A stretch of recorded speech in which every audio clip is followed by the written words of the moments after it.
Okay, I saw this earlier this morning, and I definitely wanted to make a comment about this as a happily married man. Just I do not understand, yeah, why people uh, fuck around and then want to find out. I'm not going to go too deep into the clip, but here, let's just take a gander.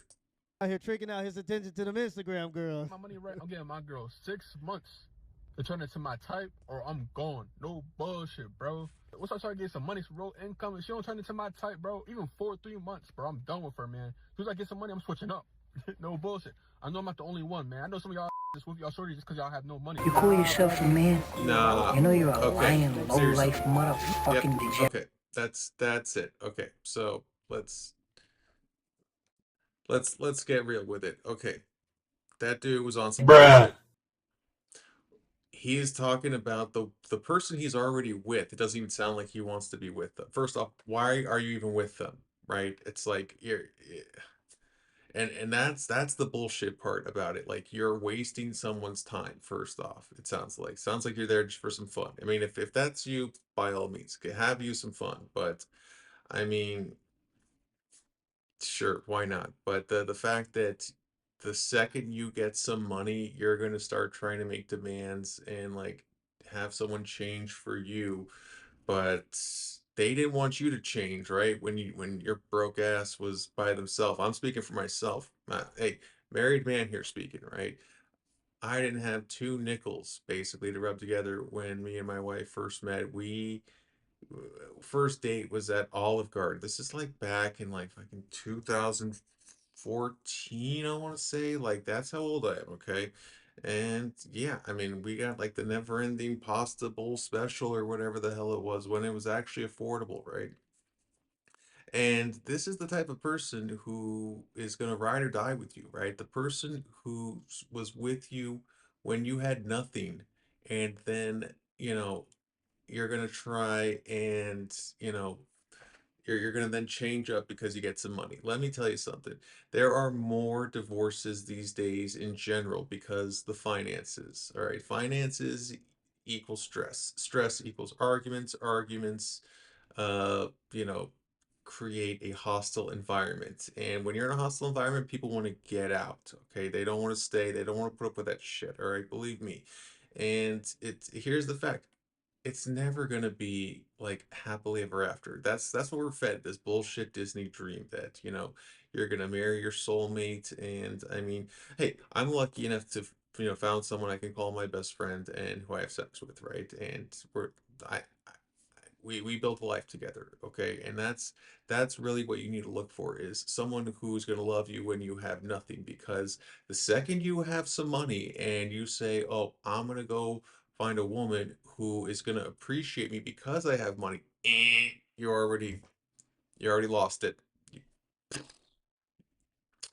That woman or man is only after you because of the things you can now provide for them. That's all they're interested in. The lifestyle that you can provide to them. Not that they were with you from the jump when you were dead ass broke and they, supported and stood by you the entire time. No, no. You want someone who is just going to be like, ooh, you look good because you got some money. And then when you don't have any money, that thrill is over. Okay, I mean, just look at Deontay Wilder. That's basically what the guy's talking about. He left his wife. Okay, who, he didn't. He was with her in, they met when they were together in Alabama, and now the dude is in some hot mess, right? And it's like, it reminds me of this episode I was watching last night where it was Your Friends and Neighbors with John Hamm, right? And it was he goes to his the, a party, right? And the guy who's throwing the party is the person who had an affair with his wife, right? And he still ends up going to the party, because his other friend kind of is drunk and said, "Nah, you got to get over here, bro." So he goes, and while he's there, he sees one of his other neighborhood guys who is basically just talking the ever loving dog shit out of his soon to be ex-wife, and the funniest thing is it's the dude who cheated on his wife, had the affair, on his wife, and is like somehow like, talking about she's a blood-sucking bitch who's gonna like take all my money and this and that, and it's like, bro, like you cheated on your wife, and then and then you're trying to like upgrade or whatever you want to fantasize about it being, and it's just, it's hilarious that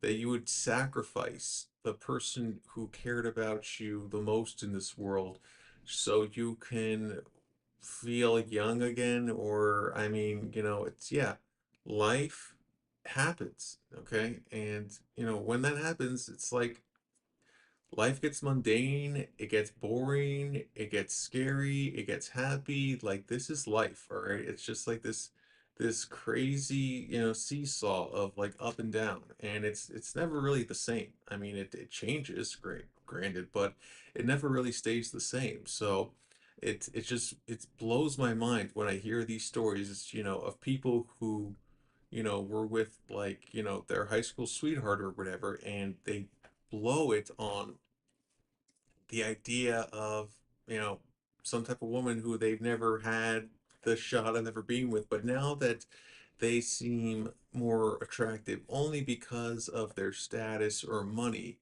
it's that you think that that's going to attract the right type of person who's not only attracted to your status and money.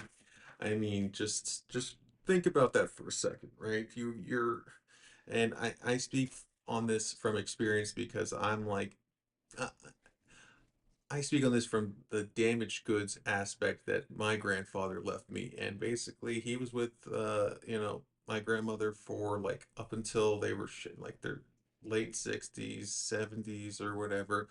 And she started having dementia, and like he was already like having affairs with her left and right, and like the second it just got too much for him, he just divorced her, and he described this piece of shit one day. This is what he told to a child, all right? This is what a grown-ass man tells to his grandchild about the child's grandmother. I asked him, "Why aren't you and grandma together?" You know what this lovely man, scumbag, said to me? He said that, well, your grandma was basically like a, you know when you get a new pan, and it's shiny and it works great, and but then you use the pan after a while and it gets scratched up and it gets used, and it's not really a good pan after that. So what do?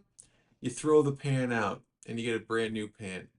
I didn't really understand that as a child because the analogy was too big for me to get, but um it disgusts me to this day to hear, my own grandfather, talk about my grandmother. Granted, they're both, you know, no longer on this planet, but that really stood the test of time for me as to what an actual man is supposed to do, how he's supposed to conduct himself. And it's like, you know what? If you're not happy, if you're not satisfied, get the fuck out, all right? Save that person the heartache, save that person the time.